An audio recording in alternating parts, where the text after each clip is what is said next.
And now, CBS 21 Sports with Jason Bristol. Okay, major decision tonight. Do we start with the biggest dunk or the best shot? Tiebreaker goes to newest video. Central York, the top seed in Quad A. District semifinals against Spring Grove. Overtime, 11 seconds remaining. Central down one. Jared Wagner for the win. No. Tip, yes. With 2 seconds remaining, Central York takes it. 52-51 as Wagner celebrates. And that game winner, Jared, what do you say about that? I took a bad shot with my first. I don't really remember everything exactly right now. I'll have to watch it later. But I took a not so great shot the first time, and I was just like, I can't give up on this, and I just did whatever I could to try to tip it back in. And he did, finishing with 26. Jared, another big hoop as well, scoring his 1,000th point earlier in the game. Central York has had enough of Spring Grove, I can tell you that. Panthers now beating the Rockets 3 times this season, 2 of those games by the same score, 53-50. Now, biggest dunk, courtesy of Lonnie Walker from Reading. Reading, Wilson, the other semi. Second half, Reading going up with it, Walker coming down with it. That is NBA right there. Lonnie Walker, one of the best players in the country, getting up. Reading winning 71-44, advancing to its 26th district final. More basketball in a second, but right now, Hershey Bears. More points at home than anyone in the American Hockey League. It's a big reason why they are this close now to first place. Bears on the road at first place, Wilkes-Barre Scranton. 5 minutes in, Hershey in the dark uniforms, creating. Scott Gomez right there to Nathan Walker. Walker gets it to go. It's 1-0 Hershey. Move to the second period, Bears man advantage. Look at this passing. 1, 2, third one for Travis Boyd. It's 2-0, 36 seconds into the period. Bears huge second period. Riley Barber, your #1 star, converting on a penalty shot here. Part of a 3-goal second. Hershey is a winner, 4-1. The Bears now with 70 points. That's more than any team in their division. And while the Bears are away, the girls play. At Giant Center, Cedar Crest wants that open spot in the Quad A final. 4 minutes left in the fourth. Cedar Crest, Rachel Witherite for 3. Cedar Crest feeling good at 48-42. But Mifflin on an 11-0 run. Off the turnover, Jennifer Martin converts. Mifflin is a winner, 57-50. Up next, Cumberland Valley in the title game. Also new tonight, Halifax Class A semifinal at CD East. Wildcats meeting Harrisburg Academy. This game, all Halifax. Cassidy Soraketti. No help needed. Through the lane, 20 for her. Halifax in front by 14. Inside, Brianna Turner. 2 of her 23. Halifax advancing and moving on, 63-36. In the final, Halifax, Lebanon Catholic, the defending champs. High school scoreboard powered by ScoreStream. It's a not-so-secret meeting for LaShawn McCoy and the DA in Philly. McCoy and his lawyer reportedly meeting today with the DA as the DA investigates LaShawn's role in that bar fight. Neither side saying what was said or what's coming next. And no more Marcus in New Orleans? The Saints expected to release Marcus Colston in the next few days, according to ESPN. It's our top story from 6 o'clock. Here's training camp video of Marcus, number 12 from Susquehanna Township. The Saints reasoning, what else? Money and age. Marcus, 32. Saints need cash to sign other guys. Marcus could sign with another team. Wouldn't surprise me if he retired either, but again, that's all speculation at this point. Saints still have not made anything official. All right. Thank you, Jason. And now, CBS 21 Sports with Jason Bristol. The place to be tonight in girls hoops, Milton Hershey for Central Dauphin in Cumberland Valley.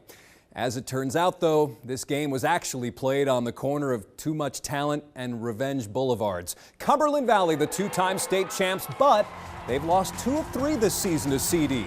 Early on, it's Katie Jaycott taking over, scoring 7 of CV's first 9 points. Eagles up 22-11 at the break. Third quarter, Cumberland Valley blows it open. Kelly Jaycott, part of a 19-5 run. And then Kelly with 22 points.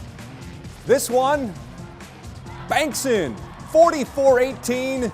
And whoa, I think that ref was okay. Cumberland Valley, no issues tonight, winning 51-24 in the quarterfinals. So, how's it feel winning the most important game of this series? With the Jaycotts, it's CBS 21's Chanel Douglas. Kelly, big performance tonight. The fact that you guys were able to come here and beat Central Dauphin, a big rival of yours, with a huge advantage. How does this one feel? It feels great. Like you said, we're rivals.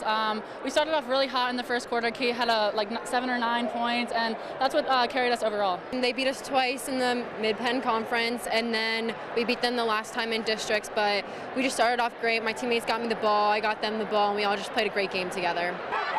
They did. Cumberland Valley will play North Allegheny in the state semifinals. Also a nice moment tonight for CD's Tori Lesko, scoring her 1,000th career point. Also new tonight in Altoona, Bishop McDevitt is a winner thanks to 35 and 24 from James Williams. Crusaders now 1 victory away from Hershey.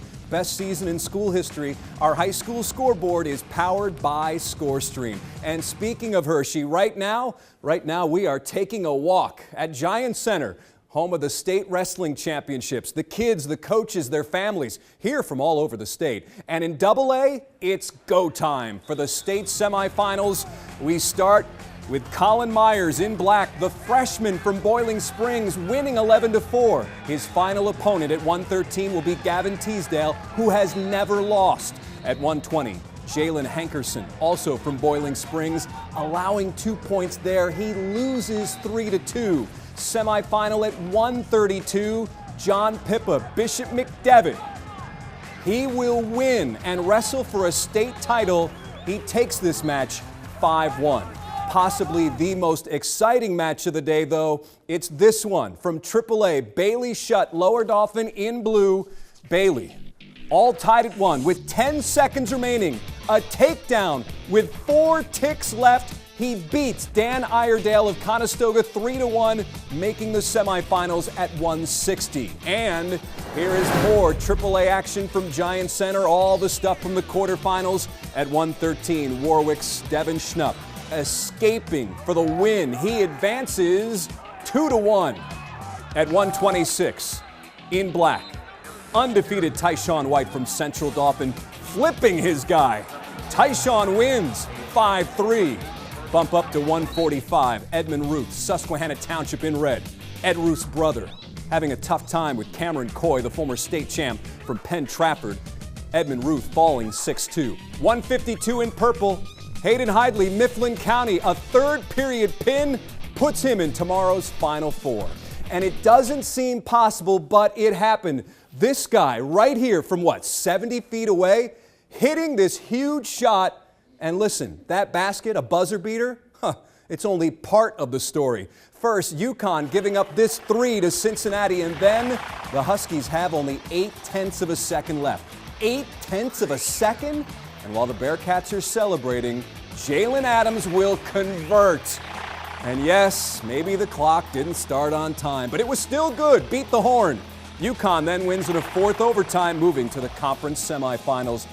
And Malia Tate DeFreitas from Steel High has Hampton in her conference semifinals. She's facing North Carolina A&T 4th quarter. Malia is in that circle, calling for it. That's what a player of the year does. Malia with 27, half her team's total, but North Carolina A&T. Huge 4th quarter, beats Hampton. Malia's season is over. Malia finishing with 27. 8 of 31 from the floor. She attempted 31 shots. The NCAA record, by the way, for women is 47. Wow. And we have much more basketball and wrestling tomorrow. And now, CBS 21 Sports with Jason Bristol. We found $11 million tonight on a small hill in Harrisburg. It's Doug Fister, pitcher from the Nationals, starting on the bump for the Senators. Fister working his way back from an elbow strain, facing the Trenton Thunder, and Doug had it working. Strikeout looking there. Then against Aaron Judge, one of the Yankees' best prospects, another strikeout. Doug Fister in this one, striking out 4. He goes 6. Did not give up a run. It's also a big night for Matt Skoll. In the 8th, with the game on the line, Skoll, base hit. 2 runs come in. Matt Skoll knocking in all 4 runs. in the Senators' 4-2 win over Trenton. And Doug Fister, well, he looks ready. We put this little chart together here. Doug Fister is a fly ball pitcher, and as you can see, look at all these fly balls here in center field and right field. These red dots, those are outs. The blue dots, those are base hits. 1, 2. That's right. Tonight, Doug Fister gave up just 2 hits. So Doug Fister with one of the best rehab starts we have seen here in some time. Barnstormers still playing Somerset, best team in the Atlantic League. Thomas Neal for Somerset in the 4th. This ball carries to the base of the wall. 1 run scores, and it's 7-0 after Aaron Eggleston slides in safely. Barnstormers, though, with the bases loaded in the 8th. Dan Corey walking here, gets an RBI. The next batter hits a grand slam. We go to the scoreboard, and Lancaster still loses 8-5. It's Kevin Rivers with the grand slam. Meanwhile, York losing again on the road at Sugarland.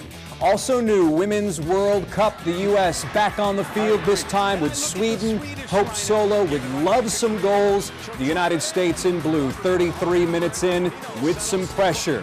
Allie Krieger is open, but not for long. The United States, Sweden, a scoreless draw. U.S. still on top of Group D with 4 points. The last time Cumberland Valley made the state championship game in softball, Jimmy Carter was president. That's 1976. Unfortunately, CV still doesn't have a title. The Eagles meeting Parkland for the championship in Quad A, 4th inning in the rain. Taylor Hupt going to deep left. The run scores, so it's 2-2. After a rain delay, Parkland strikes. This is a tough play with the sun there. And then the play at the plate, safe. Greg Williams has some questions, but the run counts, so it's 3-2 Parkland. 5th inning, CV right back. Summer Kiefer past second. It's now 3-all. Kiefer, though, out at second base. So we go to the bottom of the 6th. Parkland, Kylie Stout, off the pitcher, into short left field. This turns out to be the winning run, and Parkland beats Cumberland Valley 4-3. CV, though, should definitely be proud of a silver medal. Parkland, its first title since 2009. Alexa Ernie homering for Cumberland Valley. Baseball, also at Penn State. Lancaster County Christian Eisenhower Class A. Lancaster County Christian up 5-0 in the 7th, looking for more. It's Jensen King into center field. Runners on 2nd and 3rd. Both will score on the rope to center. The Lions now lead 8-0. Kyle Ebersol throwing just 74 pitches. There's the last one, and there is the celebration. Lancaster County Christian winning the state championship, its first ever. 8-0. Ebersol striking out 6, allowed just 2 hits. He was actually hit by a pitch on the left wrist in the 4th. That pitch broke his wrist, and after the game, you can see him there favoring it. And this happens right before he gets his championship gold medal. Said Ebersol after the game on Twitter, "There's no better medicine for a broken wrist than holding a state championship trophy on your lap." Amen, brother. Also new tonight, Yankees and Orioles in the 6th. It's Caleb Joseph. Earlier this week, he was in York County signing autographs. Going places here. Nice catch in the pen. Solo home run, 5th straight win for Baltimore, 11-3. Chris Davis also homering for the Orioles. Williams Grove could not survive the rain tonight. It was rained out. Washout Grove. Yeah, Washout Grove. All right, thanks, Jason. We will be right back.